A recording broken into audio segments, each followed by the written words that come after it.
Lors de la sortie du T-Max 2017, nous avions eu l'occasion de réaliser l'essai de sa version grand luxe, le T-Max DX, et même de le comparer à l'ancien T-Max. Nous avons eu l'entrée de gamme T-Max à disposition durant 3000 km pour que Mehdi réalise un test longue durée des pneus Bridgestone Batlax SC2 et SC2 Rain. Il ne manquait plus que le SX pour que nous réalisions un carton plein sur ce modèle. Eric a donc profité du lancement de la version Sport édition du T-Max SX pour en prendre le guidon et ne semble pas être déçu.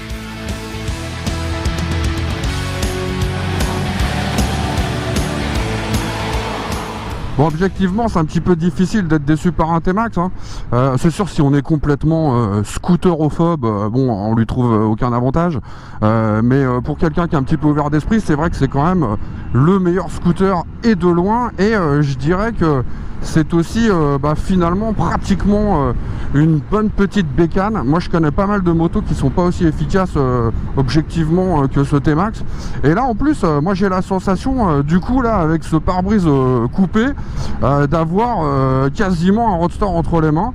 Pourquoi? Tout simplement parce que je me prends un petit peu plus de vent dans le visage qu'habituellement.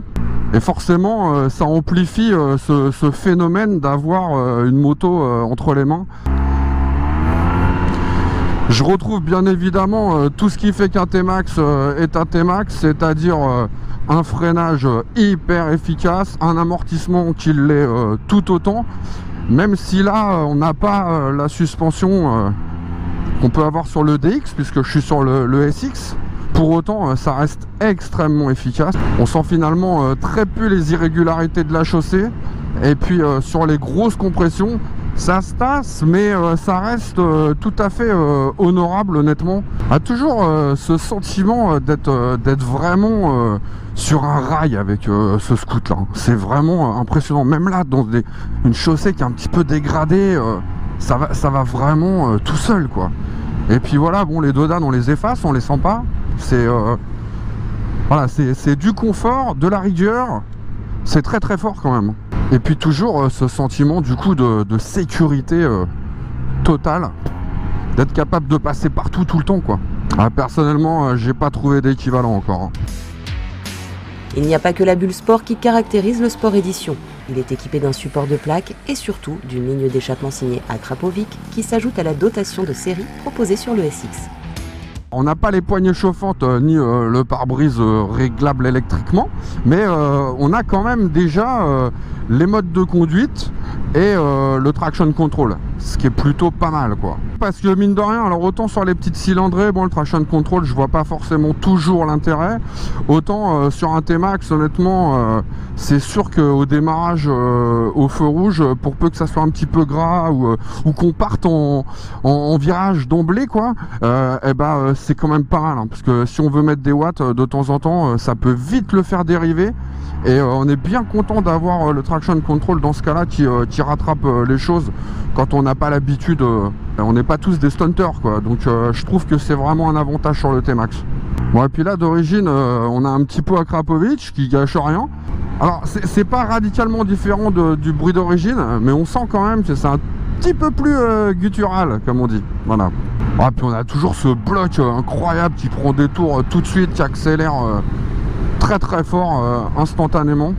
Attention aux limitations de vitesse, parce qu'on est très très vite arrivé au-delà de ce qui est autorisé de plus en plus souvent. Et alors là, j'ai découvert quelque chose sur cette édition. Dommage qu'à très basse vitesse, l'ABS se déclenche toujours aussi vite, parce que quand on est un petit peu plus vite, on peut quasiment le faire partir en glisse avec le frein arrière. C'est assez marrant, honnêtement.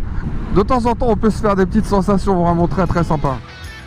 L'intérêt de ce Sport Édition proposé à 13 199 € est d'offrir un avantage client de 563,97 €, puisque ses accessoires coûtent respectivement 88,99 €, 109,99 € et 1264,99 € au détail, soit 1463,97 € en tout.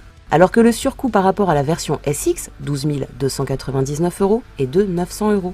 Reste à savoir si son principal concurrent n'est pas le T-Max DX, car pour seulement 100 € de plus, on perd les petits plus du Sport Edition, mais on gagne un amortissement réglable, une selle et des poignées chauffantes, un régulateur de vitesse et un pare-brise électrique. Sport ou confort?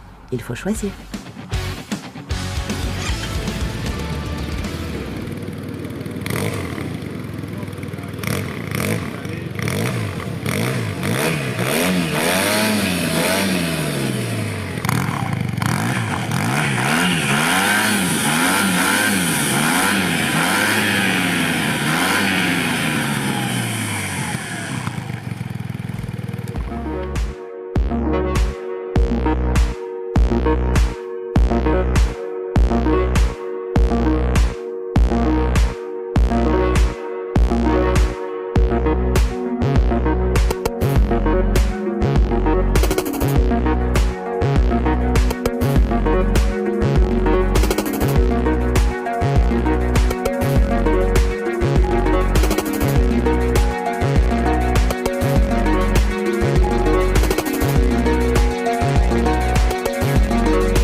Petite glisse. C'est assez comique. Ah, il part un petit peu de l'arrière. Hein. Je crois que Yamaha a inventé le scoot Supermode. C'est marrant.